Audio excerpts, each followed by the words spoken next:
Hello there, and welcome into another episode of Colorado Sports Connections Club and Country. I am your host, Baylor, joined today by my co-host, Alex, and we are stoked as we are here to preview two games happening on Saturday, one at 8 p.m. here in Colorado at Foothills Fieldhouse for the Colorado Bucks taking on Cleveland. They're on a two-game win streak right now, trying to make that three.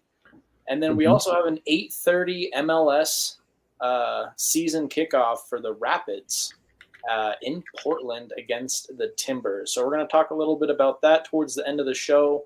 To start out the show, we're going to talk about the Bucks. In a couple minutes, we have one of the owners of the Colorado Bucks joining us for an interview.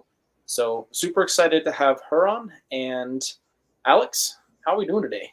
Oh, I'm doing fantastic. How are you, Baylor? Oh, dude, I'm doing great. I am, Wonderful. like I said, very excited for this weekend, excited to watch some soccer, excited to talk about some soccer, especially because we were just at a win, which was thrilling. Yeah, we were at that Bucks game. First home win, second win in a row now, both against Ohio, who are definitely struggling. I mean, they've kept it somewhat close with us, so it's good to see that they're competing a bit. But And their it's also game before us was a little bit better too. right, yeah, and so it's good to see that we're getting the wins, we're finding the way to win, and we're going into this matchup this weekend with some serious momentum. I think Cleveland is a beatable team. I think that's the only other team so far that we've seen in this league that I'm not really scared of. I'm not looking at them like, oh man, like how is this going to go? I think Cleveland is beatable for sure, and so I love the momentum, and we're at home again. The home crowd has been nothing but amazing. So yeah. I'm excited for this one. So am I. And I got to say, just the energy at these games has been phenomenal. The energy in the win, it was a great atmosphere the whole game, maintaining a lead practically the entire game. It was a very good atmosphere from the fan perspective. And I'm really excited to see what it was like from inside the organization. So with that, we're going to go ahead and welcome in. Let me get away this big banner up top. We're going to welcome in one of the owners of the Colorado Bucks, Francesca. Thank you so much for joining us today. How are you doing today? I'm doing great. Thank you. It's been a good day. That's good to hear. Are you excited for a potential third win in a row this weekend? Yeah, we are. I mean, I think you said it best is, Cleveland is definitely one we could beat. I think it depends on which team steps on the field for us. When they could do it and they put their minds to it, they do an excellent job. And so I think it just depends on who's stepping on the field and if they're ready and believe that they can beat them, because Cleveland's definitely beatable for sure. Excellent. I mean, we agree with that. And the team just plays with so much passion. And when they can apply that passion with the actual technical side, it's really fun to watch them play. So first question I got for you is about you. I'd like you to just tell us a little bit about you and how you came to own the Colorado Bucks. That's a funny story. So a little bit about me. I am an elementary school principal. So I've been in education for 25 years. So that's my real job, is doing that. And I think the way we came, it's kind of funny, actually. I told Joshua, my husband, that he needed to find a hobby because he just doesn't have one. And so he started looking at golf and started looking at other things. And, both him and I grew up playing soccer.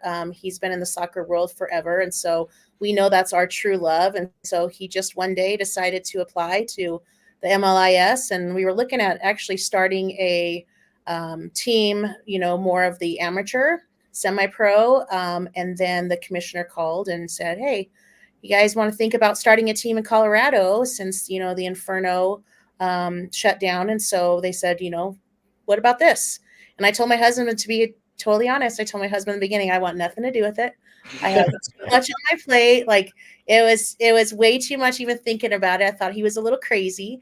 And then it just all of a sudden just took off, and it went faster than we thought it would. I remember having the day where we were getting ready to set tryouts up, and we're like, is anybody going to come? I don't think anybody's going to come. No one's going to try out for the team. Is there really that passion around in indoor soccer? Because we know, the passion around outdoor soccer. And so we thought, you know what, let's try it and do it. And I still told them, nope, Kate, it's all up to you. You do it.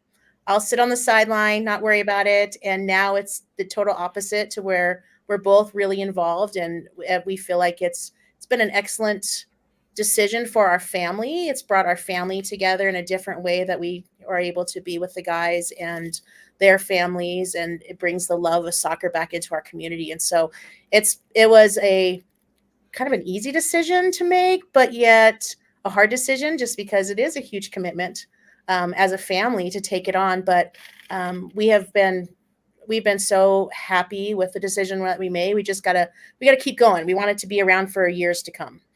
Yeah, it's really cool. You can feel the family about it. I mean, we spend a lot of the games chatting with your son. Yeah.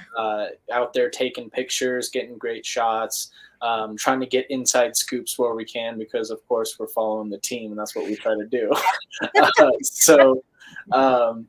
But it's an incredible community that you're building, and having people like you spearheading it is something that this community will always benefit from. So I'm super excited for this, and I'm super excited to continue to get to know you. Yeah, thank you. That's awesome. When you decide to jump on this new adventure, anything that you end up deciding to do, there's always questions that come up later that you didn't even realize that you had. So my question for you is, what kinds of things have you learned or experienced that you didn't even think about was a possibility before even jumping into this? What has come up that's just kind of surprised you in that area? Ooh, quite a bit, actually. I think it's the thought of, I think the hardest part is probably dealing with outside companies to help and support, the team. We're trying to get uniforms, trying to get them done correctly, trying to get them done on time. And then as that happens, you constantly have a change in flow in your team. We have some guys that have been with us from the very beginning, the very first people who have, who tried out with us. And then you have some guys that have come on later on. And so I think what we've learned in this is to start a little bit earlier, and to also have that commitment, because when you have a team and you have guys come together, they have to be committed together to each other as well. And so if you don't have that commitment with them together, it's not going to work. And so we've learned through certain situations that some of those things, have to be worked out ahead of time. I think another piece of it is we're new, right? So a lot of some of the teams have been here for a while. They know the flow of, just the travel and how, the games work. And we never knew we had to pay the referees, things like that. You don't think of when you're budgeting and you're looking at something. I'm like, what? Yeah, we have to pay the referees. Okay. And then, things like, yeah, you have to give food. Like we have to pay, for food for the team that comes to you. We didn't know that. So it's like all these things that you're learning as you're growing your business. You're like, oh, okay. And so, you move into the next year and you go, okay, you have to have a budget for food. You have to have a budget for referees and all these things that you really just don't think about. But I think the one thing that part of the reason why we did this is we wanted to grow the love of soccer, especially start building a side to start looking at a youth side of it as well, which is what we're looking at in the future. Both of us have worked in under-resourced populations for years in education, and there's so much talent, but a lot of our kids and youth cannot afford to play soccer because it's gotten so expensive. So we want to build up that love through the bucks and then build it into a youth side where we can make it affordable for kids. So there's also a lot of things that we've learned in owning a business and taking on this. But I think we're blessed with the guys that we have and the families, and you guys have gotten to know many of our team members, and they're just phenomenal men and their families. Sorry, I have automatic lights in my office that are going off, so save energy.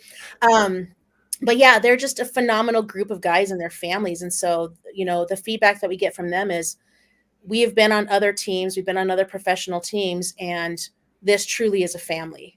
And it's a family, and we continue to grow it, and we want to grow it. And I think they know that we love each one separately and all together, and we're here to help them. So it's been a huge learning curve for, I think, for all of us joining it together and building this family, but it's been a really good opportunity so far. For sure. Yeah, I love to hear that as well, with that talk about opportunity, because as a coach, I've been in those clubs where, you know, you only have a certain, you know, amount of people that can come in. And then you have, I've been in experiences where, you know, I'm doing volunteer stuff and I see the talent that's out there, and, you know, opportunity is everything. So I'm really excited about that potential youth program coming up. That would be really cool. Yes. Yeah, I really, again, striking the family thing and just knowing that you're a principal at a school, that's probably a family to you as well. Mm-hmm. So you've got your work family, you've got your family at home, you've got your family that is this Bucks team now.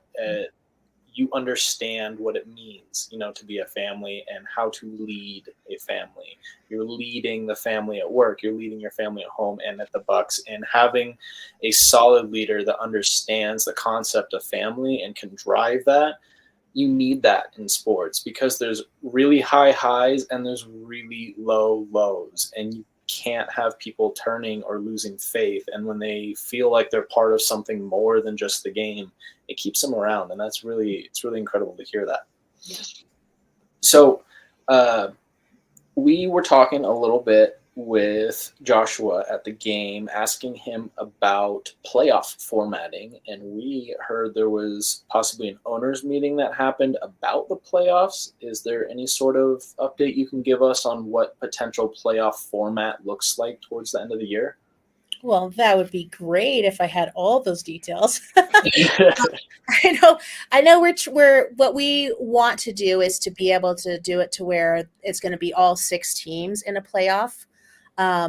Because we only are 6 teams, it would be nice to be able to have everybody have that opportunity and to play at different seeds. And so I'm not exactly sure of what that committee decided. He's on that committee. I'm not sure what they decided today in the end of it, because I think they're still finalizing some things. But we're hoping that everybody kind of has that opportunity. And, you know, we have teams, like we said, you know, we have teams, you know, Cleveland's been around forever, and we have teams that are just Omaha, excellent team. And so we just want to be able to compete at that level, because we know that all of our teams can compete at that level and give that shot and that chance. So I don't know what it's going to look like. That's probably a good Joshua question when you see him Saturday, to ask him, but I don't know what they ended up deciding today. Yeah, not a problem. And actually, Joshua just tossed us an update real quick. He said, no update. We have the dates. We just have the dates and location figured out. So nothing on formatting yet.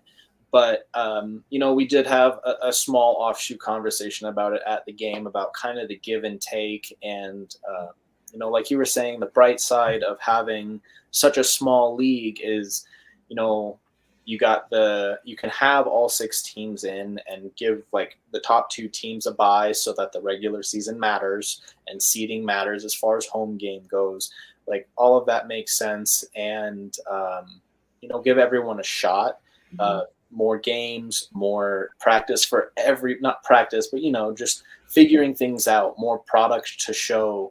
I think all of that is beneficial when you have such a small league. And yeah, definitely interesting. Good for the Bucks too, if all 6 go, because this team, I think, after every game they learn so much.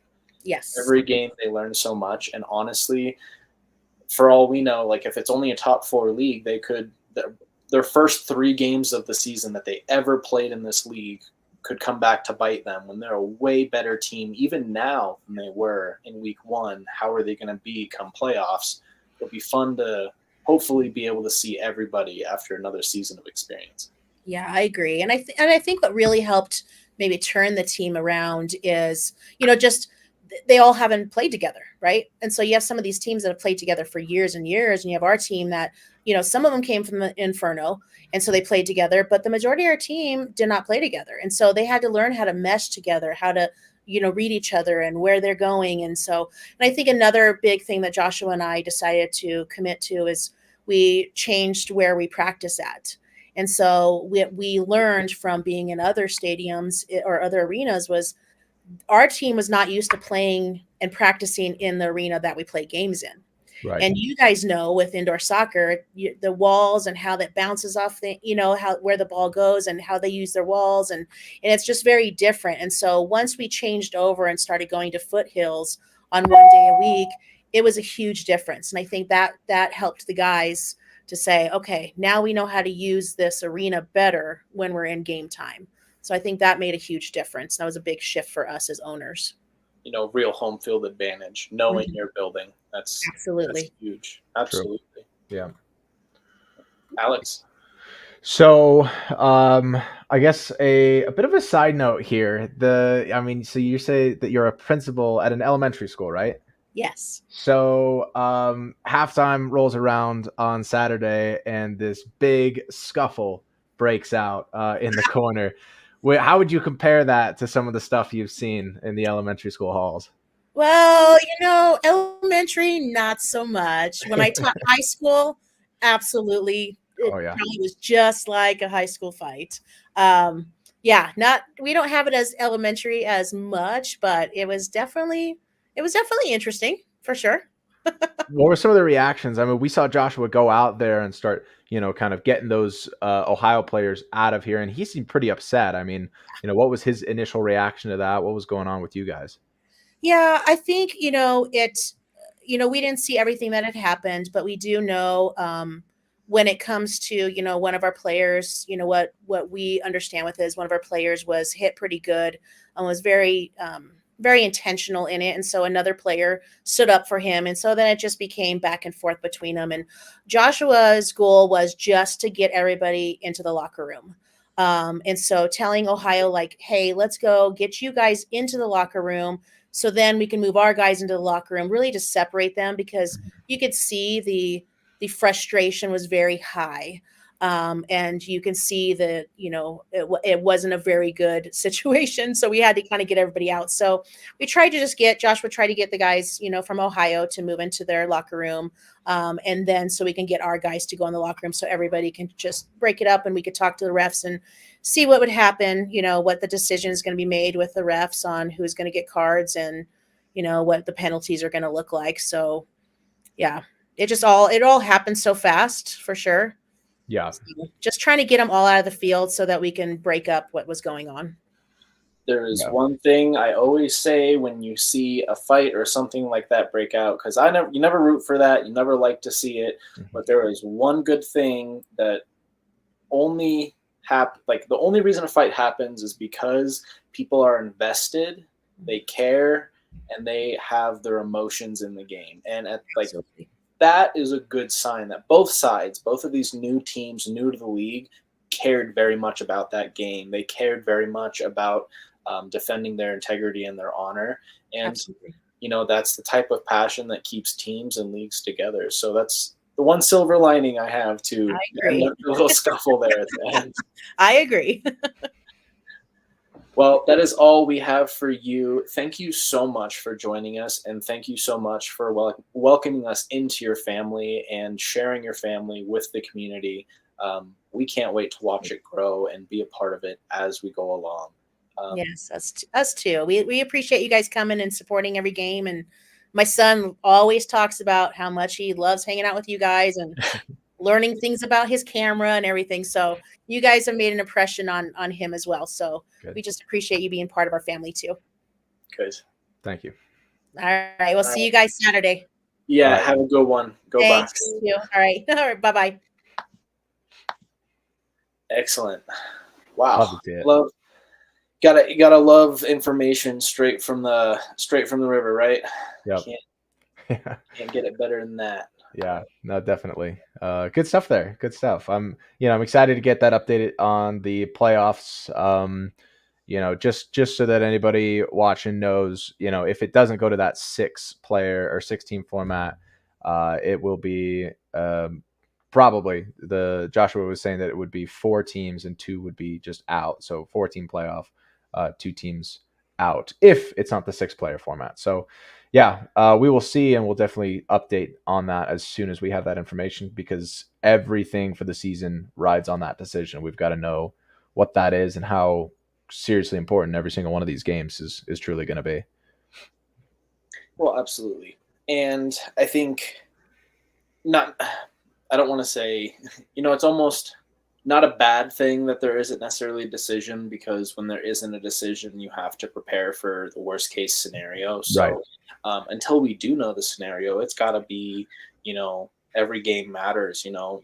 Our season could be over if we can't buckle down. So having that sense of urgency can be nice, because that's not manufactured, that's not artificial, that's real. So. Right. Not a terrible thing at all. And like I said, as we get more information, we'll go on. But we should talk for a little bit about our win now that we have some good footage, right?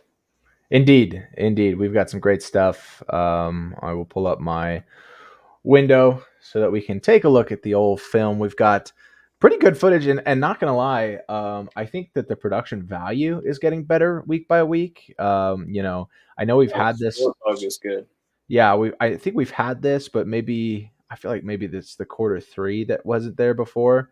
Something about this looks updated, and they did. We'll show you at that halftime. They did a little bit of a coach's interview at halftime, facing the camera. So they're thinking a little bit more about what that production should look like. And I think, honestly, my speculation on that is that they went out to Ohio and they saw that, some people aren't putting in that thought into those broadcasts, and it's difficult to grow the league when you don't have great broadcasts like this. It's difficult for people that can't make it to the games to watch and grow that fan base, right? So I think that the folks that are here in Colorado that are working on this have put some serious thought into the look and the feel and the sound, so that they know. For this game specifically, this is a really good game for it to be an update to, because our last 2 games have been canceled due to snow. Right. And I was slipping and sliding my whole drive in and my whole drive back. This is a prime game that people are going to be bummed to miss out on. And if they already had this evening carved out and couldn't come to snow, they're going to want to watch. And having good production is what's going to keep people watching on those away games and maybe checking out other games, stuff like that. Yeah, absolutely. So a brief run through. I don't think we're going to jump too much in the film today. I think hopefully the plan is to get a player on next week, and then maybe break down some film with them and get a little bit more personal insight as to what's going on that field in the moment. But just wanted to show a couple of the goals and see how we've grown, especially when we're talking to Francesca there. We've seen a little bit of that home field advantage play out here, and that comes in the form of Tomas Tapia with his the 7th goal of the game here. So I'll actually back up a little bit more, because when we talk about growth, we want to look at how much we talked about Tomas letting Chicago get in his head in that one game, right? And in this moment, there were a couple of fouls. Like, he got fouled for contesting this ball in front of the goalie. I think he just knocked into the goalie a little bit. He gets a warning right here. That's the ref signaling for a warning, because he, does this little fake punt at the wall. Like, that's how upset he was. So you can see that he's got that passion. He's got those emotions. He's invested in the game, right? He's got that energy, and he's doing his best. He's trying to compete and contest for every single ball, every single moment, every single inch of space out there. And the ref calls him and gives him a warning. So he's frustrated, right? What we saw against Chicago was that frustration led to distraction. Okay, so he was distracted. He wasn't on his man, and that resulted in a goal against for Tomas. So we saw a couple plays where he was just not there. Then he just bounces right back in, and you see this basically a tackle here. Watch how Tomas comes in and steals this, and just watch how number 7 stays on him. And then just there's a tackle back there. He's full 2-hand tackle. Yeah, and then so now this other ref comes in, and he's, he doesn't give him an official warning, but he's telling him, dude, you got to watch it. This is the second half, by the way. So this is after the little scuffle that went down in the first half. That walk away, did you see how instead of saying anything, he got up and he walked to his spot? I Yes. noticed this in the game. His face was laser focused. Yes. He was that tackle did not get in his head. He was ready here. Yep. He was locked in. He was like, all right, we won the foul. Like, let's go to work, right? It's time to go to work, and we're going to look at what we need to do here. And so then he makes this great run. So he started over here, right? So he's across the field. We're opening up this space in the center, dragging this defender with. And there's that home field advantage coming in here. He knows these boards. He knows how it's going to bounce, and this goalie's not ready for it. Check this one out. Off of the wall and slotted into that back corner. We'll watch again on the replay here. But just a great run across, and then bam, might be setting up a cross, but also might be just setting up those crazy, off the wall shot. That goalie's not expecting it, and he scored a great goal as a result. This is definitely the one, put the nail in the coffin. Like, you're up by 4 in the third quarter. It was a close game going into this quarter. I think it was 3-2 to start. We were winning 3-2. So it was still competitive. I think Ohio came back and tied it up 3-3. And then, bam, we scored 3 in a row after that, or 4 in a row. And that was where they started to get deflated and shut down. We'll go to the scuffle.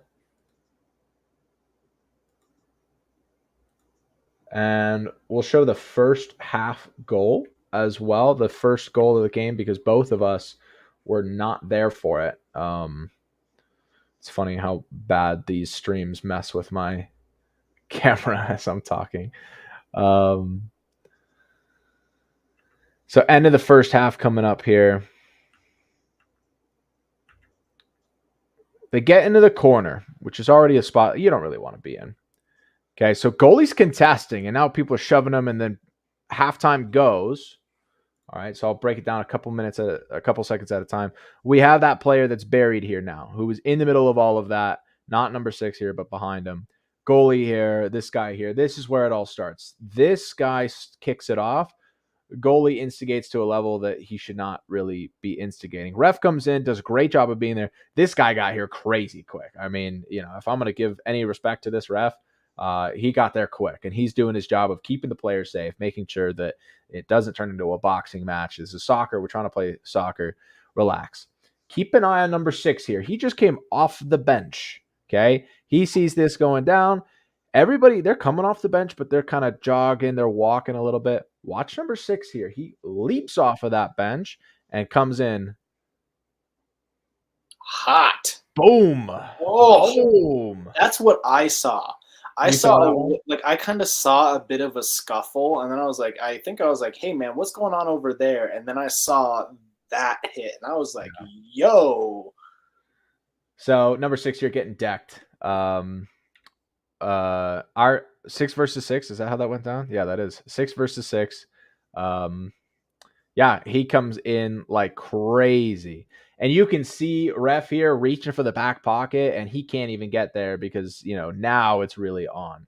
He does this as a result. Watch number 6 here. Our number 6, he gets shoved away, but I think he tried to kick somebody after the play, just a little bit extra. I mean, he's kind of coming in trying to get in the way.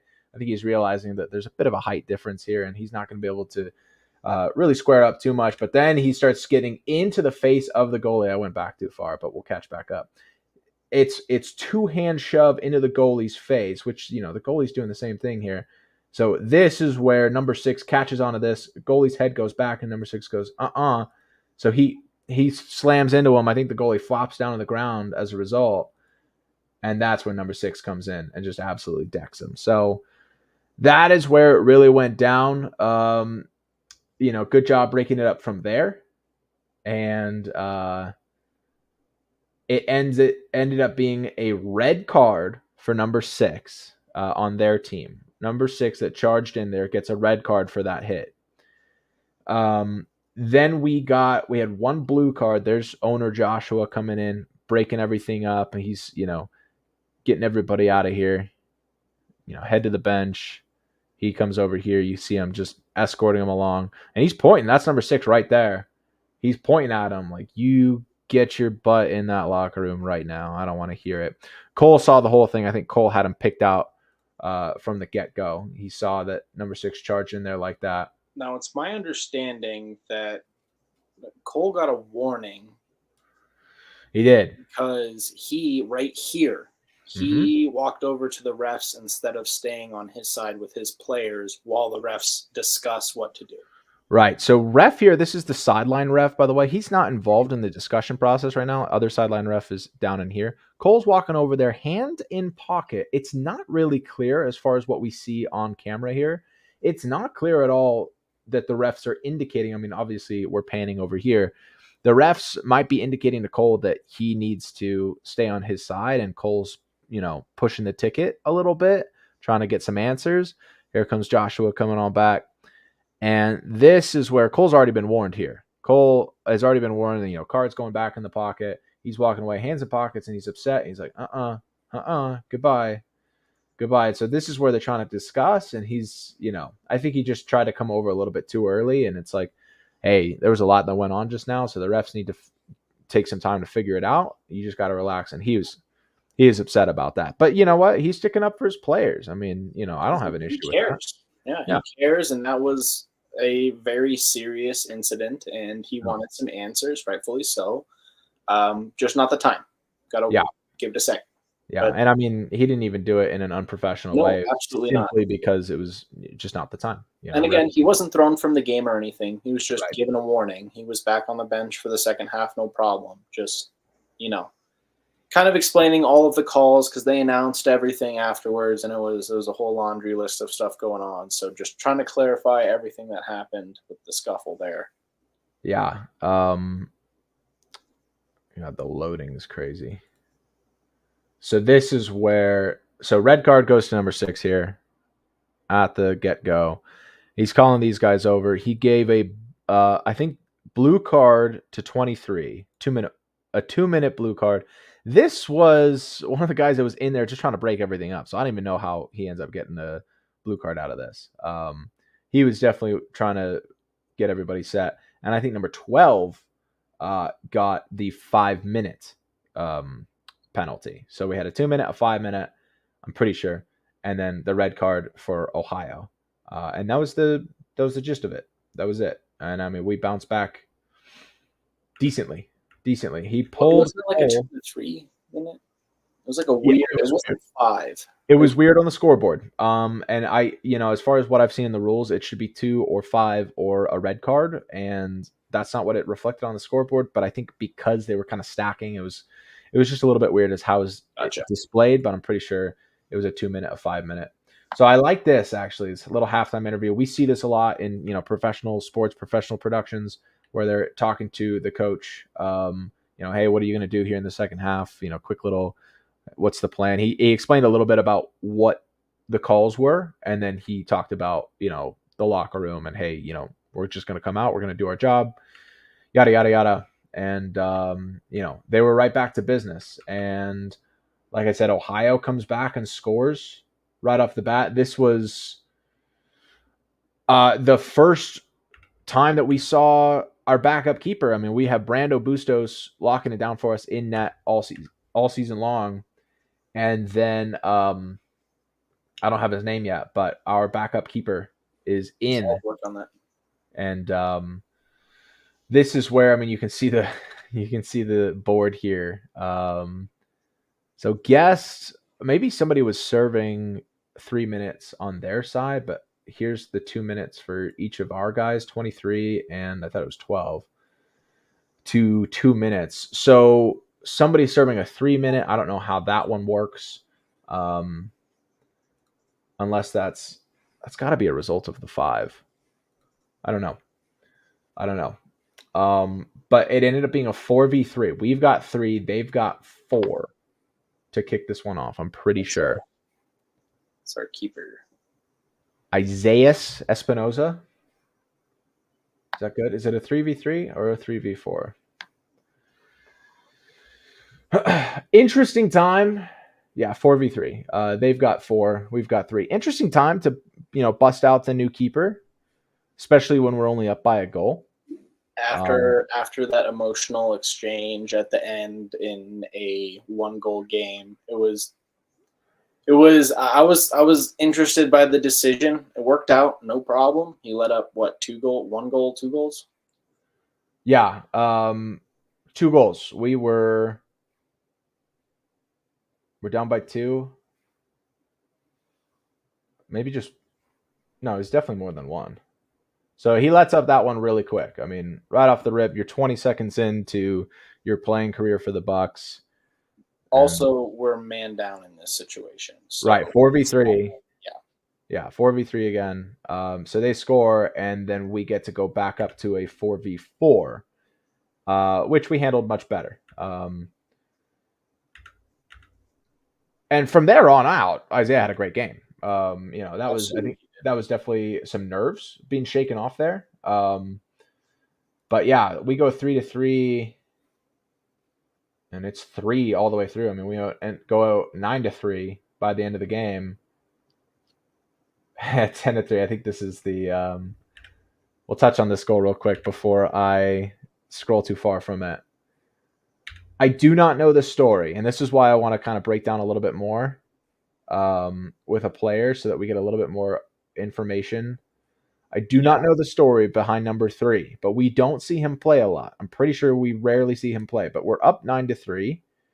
And he was like begging for the ball, but you can see how crazy the whole team was trying to get him the ball too. Yeah, like they wanted him to score. I'm pretty sure this is a assistant coach that also is ready to play in case the team needs him, or in a situation like this, hey, go out, have some fun.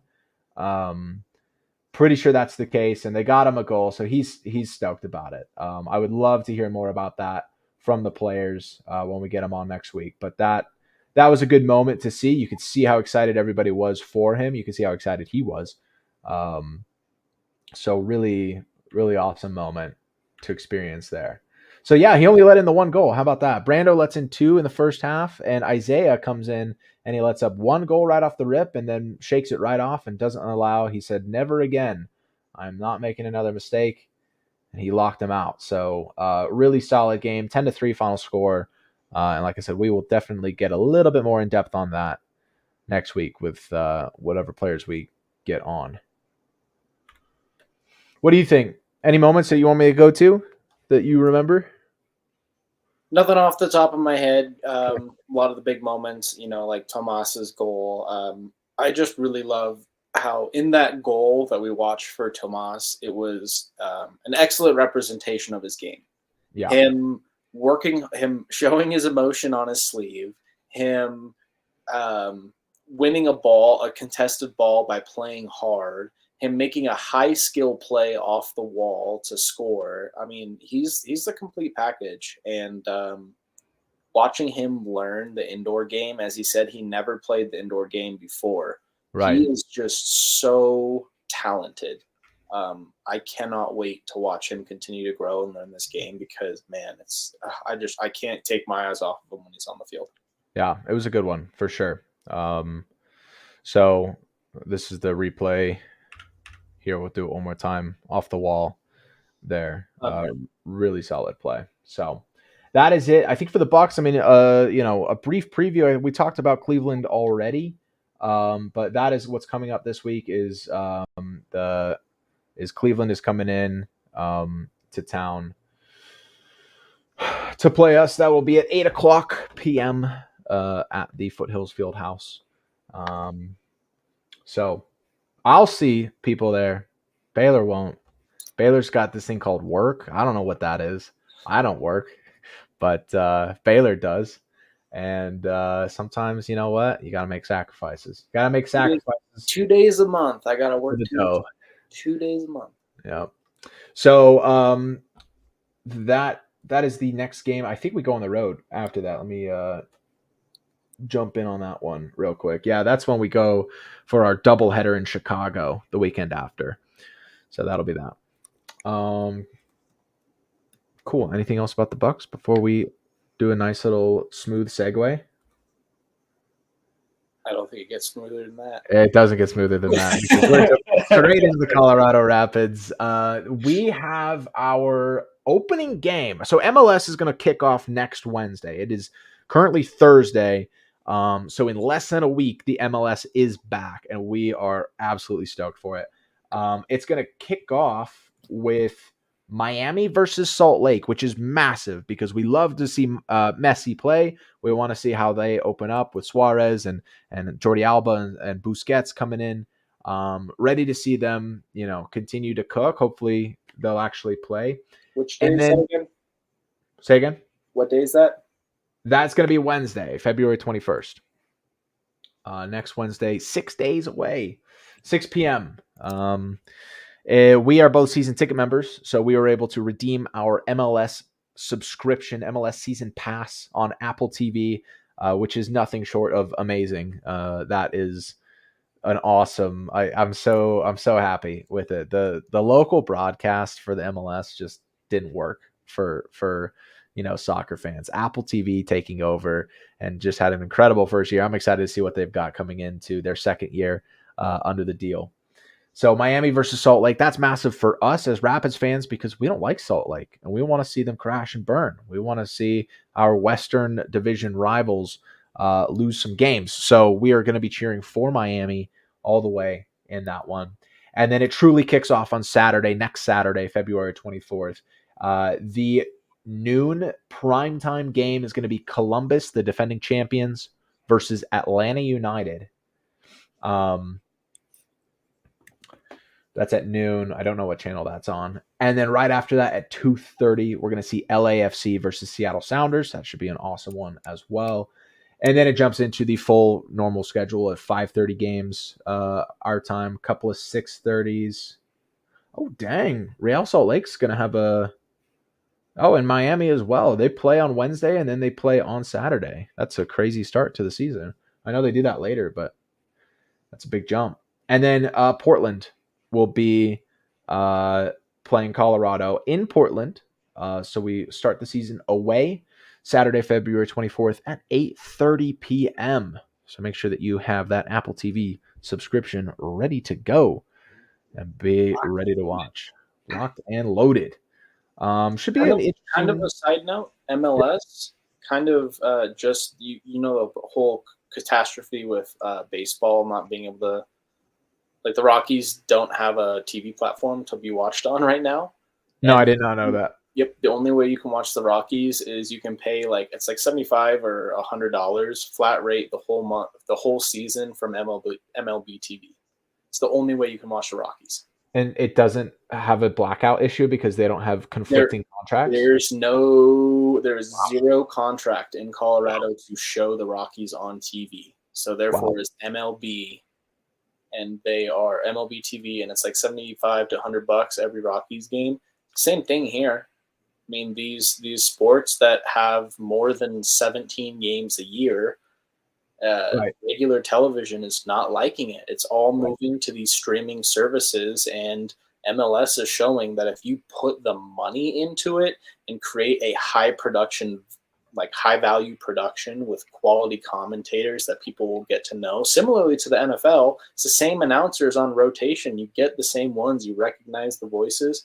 Same thing with this. And I think it's an incredible idea to get the product into the fans' hands. Yeah, definitely. I think it's good for the fans, and I think it's not great for the organization when it comes to, they end up controlling a lot of those deals. It's like Kroenke with Altitude. It's like, oh yeah, we're gonna hoard this, and we're not gonna let Xfinity, Comcast, we're not gonna let anybody have it unless they pay us a lot of money. And it's like, take that out of the equation. Give the fans the W, and let's just I gotta defend Kroenke. Yeah, dude, I don't like Kroenke.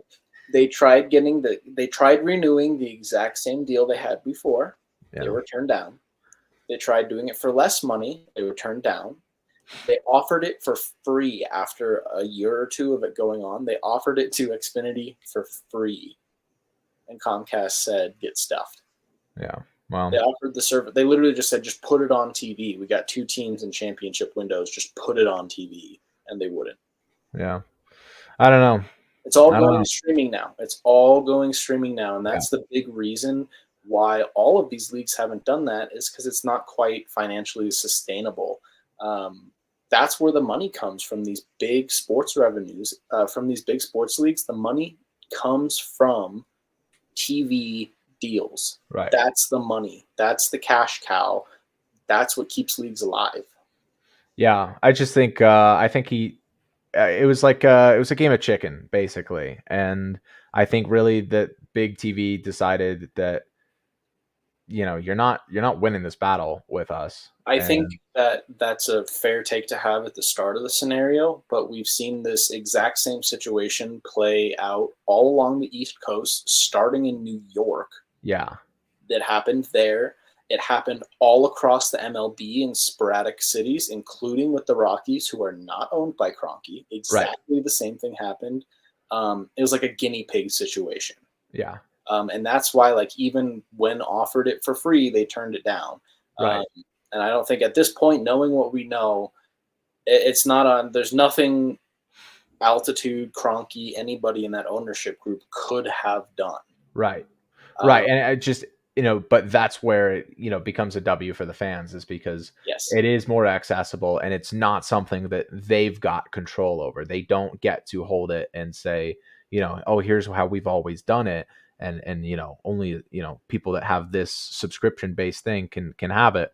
It's like, okay, no, like, let's make the sport accessible to people that want to see it. If they want to watch that sport, they can do that, and they can do that for the price that makes sense. And they don't have to, have a subscription to USA Network at the same time if they're not going to watch it. Cable is just get out of here. So it's exciting. It's exciting stuff. That's interesting with the Rockies. I'll have to look into that. I've been on the fence of whether or not I'm going to follow the Rockies again this season. I didn't last season. I've kind of been on that boycott the Rockies at the same time train, because I got an issue with the ownership of the Rockies as well. I would like better, and I recognize that it's not a baseball town. I don't think people in the state of Colorado. Dude, the reason we're not good is because we're terrible and still sell out crowds. Right. That's why they're like, why would we pay money to good players? Because we can just print cash at the party deck, because y'all are going to come get hammered while we get blasted 10-2 by the A's. Exactly. That's why the boycott's there for sure. But then at the same time, it's the fans. It's like, I understand. That's where I say I get it, because the fans show up and they don't.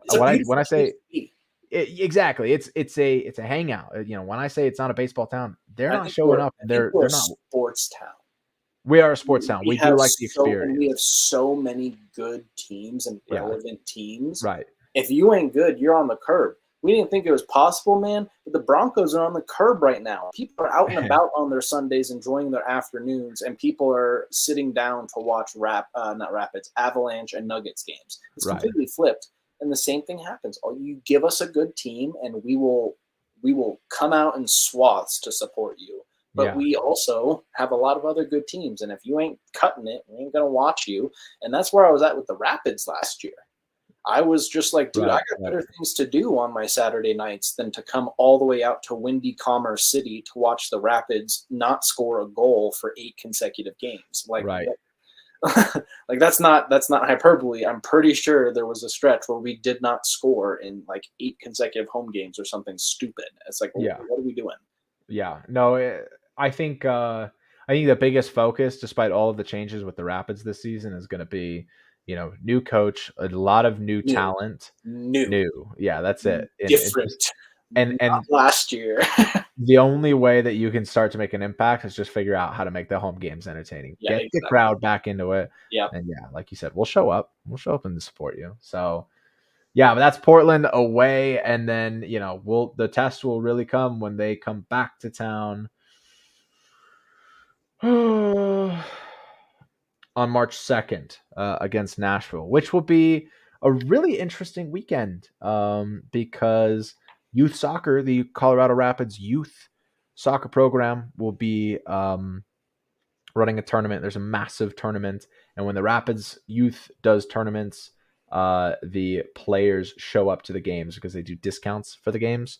So I'm hoping the weather will be good, because that will mean that we'll have a ton of fans in the stands for that home opener, March 2nd, first weekend of March.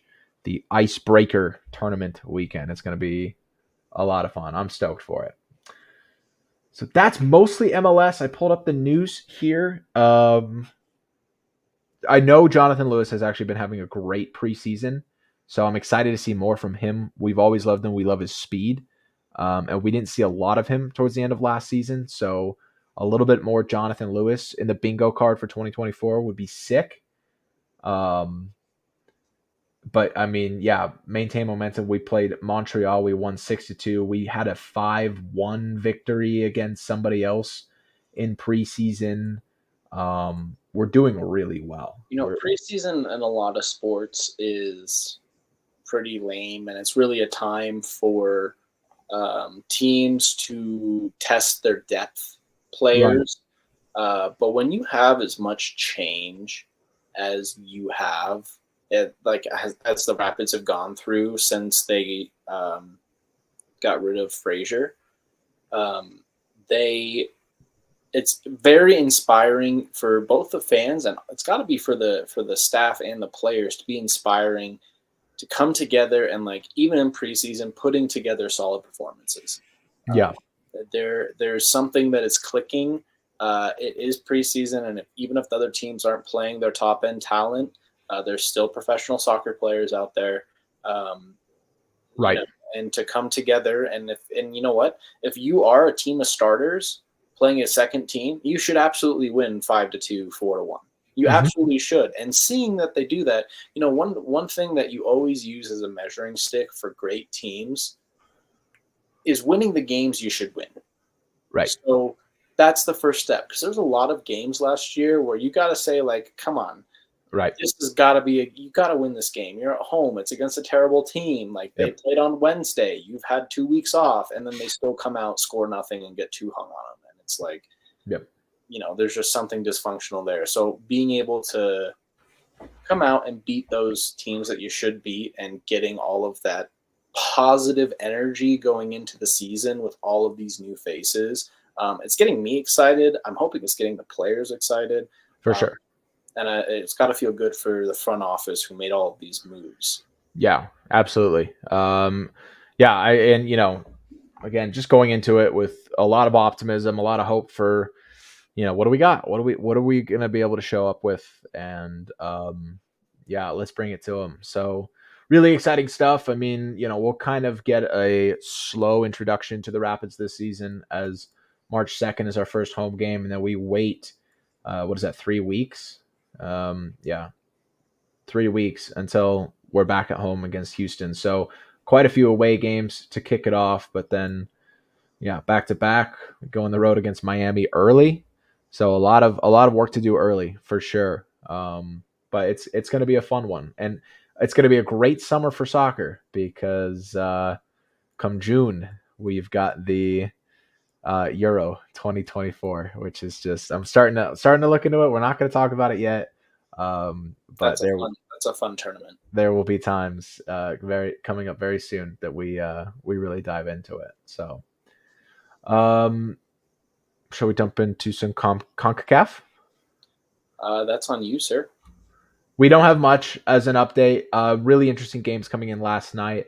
Club America with quite the comeback against I don't remember where this team was from, but they went down 2-1